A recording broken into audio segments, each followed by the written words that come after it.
చేసినటువంటి civil supplies డిపార్ట్మెంట్లో జరిగినటువంటి అవకతవకల మీద, అరాచకాల మీద నేను చేసినటువంటి స్టేట్మెంట్ మీద మంత్రి గారు ఒక స్టేట్మెంట్ ఇచ్చారు. నేను అవుట్ ఆఫ్ స్టేషన్, నేను రాష్ట్రంలో లేను. రేపు సాయంత్రం వచ్చిన తర్వాత, అంటే నిన్న సాయంత్రం వచ్చిన తర్వాత నా మీద దీనికి కౌంటర్ ఇస్తానని చెప్పారు. నేను నిన్నంతా ఎదురు చూసిన. మరి ఈరోజైనా పొద్దున ఈ అంశం మీద మాట్లాడతారనుకున్నా, కానీ ఆయన మాట్లాడకపోగా, సమాధానం లేక, ముఖం చాటేసి, పాలుపోక, ఇవి వాస్తవాలు కాబట్టి ఏం చేయాలనో తెలియక నా మీద పోలీస్ కేసు పెట్టించాడు. ఇప్పుడే టీవీలో చూస్తూ ఉన్నా, నా మీద కంప్లైంట్ ఇచ్చి పోలీస్ కేసు పెట్టించాడు. నేను ఒకటే అడుగుతున్నాను మంత్రి గారిని, నిజంగా ఇవి నిరాధారణమైనటువంటి ఆరోపణలు అయితే పోలీస్ కేసు పెట్టడం కాదు, చర్చకి రావాలా, లేదా ఈ వాస్తవాలని చెప్పేసి మీరు నిరూపించుకోవాలి.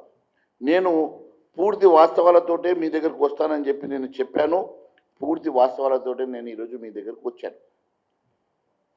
మీరు ఇప్పటికైనా బహిరంగ చర్చకైనా, డిబేట్కైనా, ఏ టీవీ ఛానల్లోనైనా మీరు చర్చకు వస్తారంటే సిద్ధం.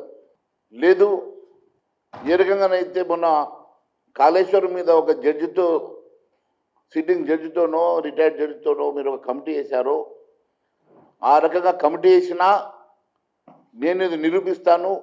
లేని పక్షంలో ఏ శిక్షకైనా నేను సిద్ధం. కేవలం మీరు మాట్లాడలేక ఇంకా అధికారులతో మాట్లాడించే ప్రయత్నం చేస్తూ ఉన్నాను. పాపం అధికారులకు మీ ఒత్తిడి తట్టుకోలేక ఆయన ఏదో ఒక స్టేట్మెంట్ ఇవ్వాలి కాబట్టి స్టేట్మెంట్ ఇవ్వడం వలన సమస్య పరిష్కారం కాదు.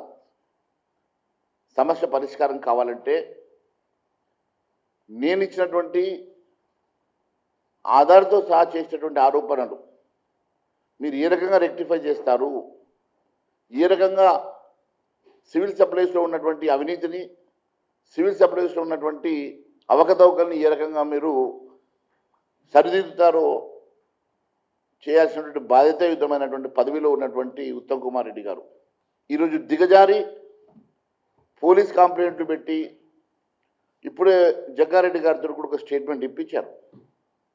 జగ్గారెడ్డి గారి స్టేట్మెంట్ నేను చూశాను. నన్ను ఉత్తమ్ కుమార్ రెడ్డి గారు ఫోన్ చేసి బతిమలాడి నాతో ఒక ప్రెస్ మీట్ పెట్టమంటే నేను ప్రెస్ మీట్ పెడుతున్నానని చెప్పారు. పాపం జగ్గారెడ్డి గారికి సివిల్ సప్లైస్ మ్యాటర్లో జరుగుతున్నటువంటి అంశం మీద వారికి ఏం అవగాహన ఉంది? మీరు మంత్రిగా మీరు నేను చేసినటువంటి ఆరోపణలు, నేను సంధించినటువంటి ప్రశ్నలకు సమాధానం మీరు చెప్పాలి. నేను ఒక ప్రజాప్రతినిధిగా, భారతీయ జనతా పార్టీ శాసనసభ పక్ష నేతగా ఆధారంతో సహా నేను చాలా అంశాలని, చాలా ప్రశ్నలని సంధించి దాంట్లో జరుగుతున్నటువంటి అవకతవకలు వెలికితీస్తే వాటిని సరిచేస్తామనో, లేకుంటే వారి మీద చర్యలు తీసుకుంటామనో చెప్పాల్సినటువంటి మీరు భుజాలు తడుముకుంటూ మీరే అవినీతి చేసినట్టుగా ముఖం చాటేస్తూ మీరు చేసినటువంటి పోలీస్ కంప్లైంట్ల ద్వారానో లేక అధికారులతో స్టేట్మెంట్ ఇవ్వడం వల్లనో సమస్య పరిష్కారం కాదు అని నేను తెలియజేస్తా ఉన్నాను.